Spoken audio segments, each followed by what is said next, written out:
Hello, everyone, for OneWrestling.com. This is Bill Apter, and it's Vader time. Vader, welcome to OneWrestling.com. Ladies and gentlemen, boys and girls, from the power of the Rocky Mountains and Boulder, Colorado, I bring you the Prince of Power.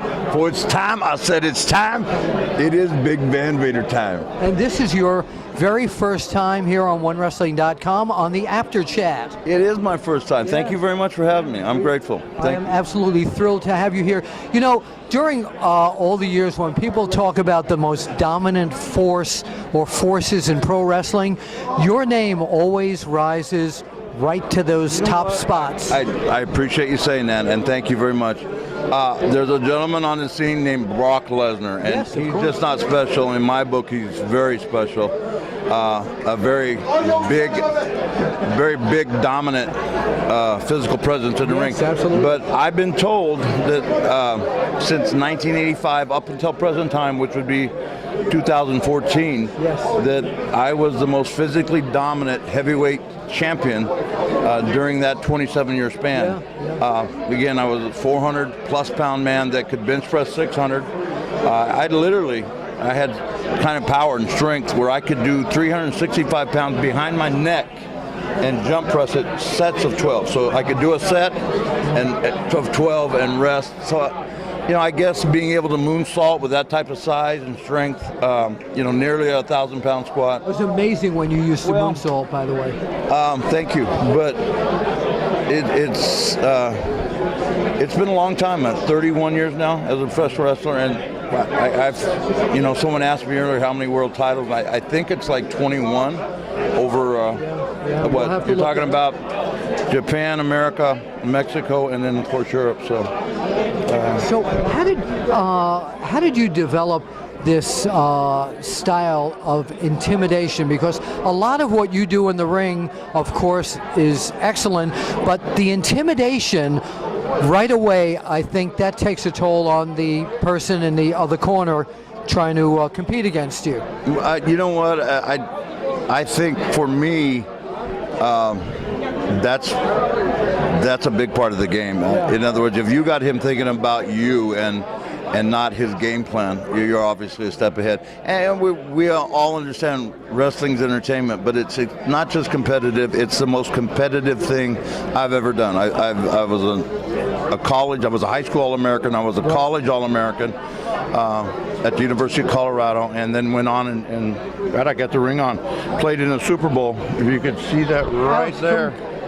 It's a Super Bowl ring, so I've competed at a very high level in terms of competition other than wrestling. And that's, you're talking about being in the NFL, you're talking about competing on a level that, second to none.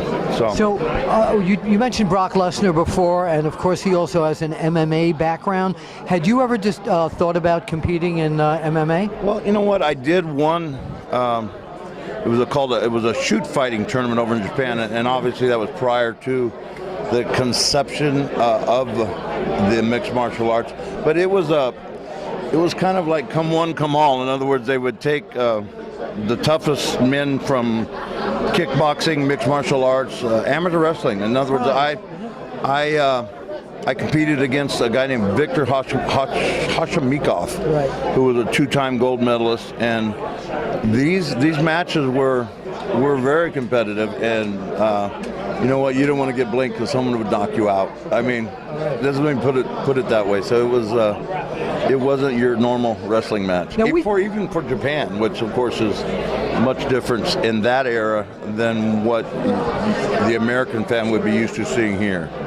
Now you've traveled and competed all over the world, Germany, Japan. If you could put your finger on who was, including the United States, who was the toughest opponent? It's hard to get to move Vader. Who was that opponent?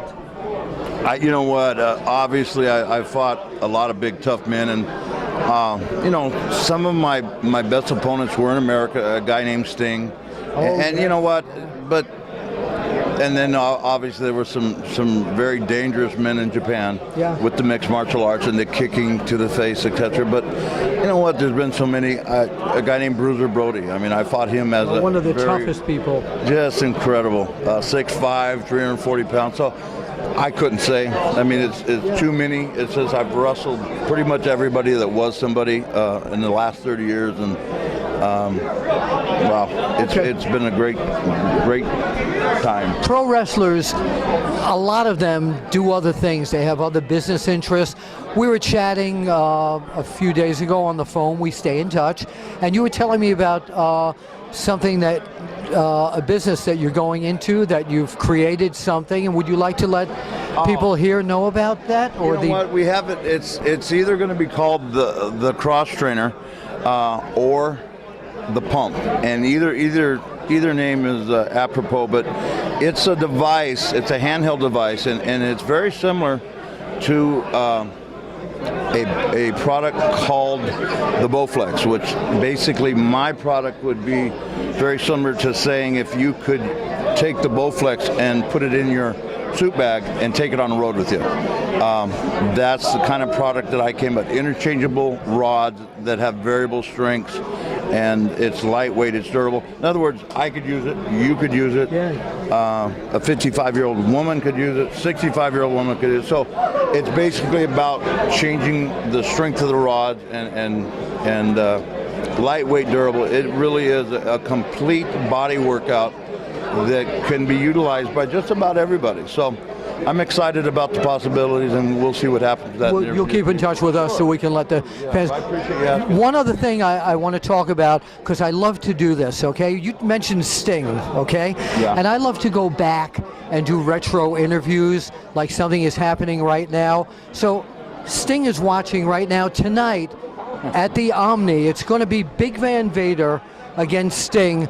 Why? And look out there and tell us, why are you, Big Van Vader, going to beat Sting tonight? Well, you know, first of all, Sting is not just an incredible wrestler, but you know, he's a first-class individual, and you know what you're asking me to do is great. But Steve is extreme talent and an extreme individual in terms of quality, and you know what, it would be a great match even today, but I'm not going to go there. Let's just leave it at that. I mean, things.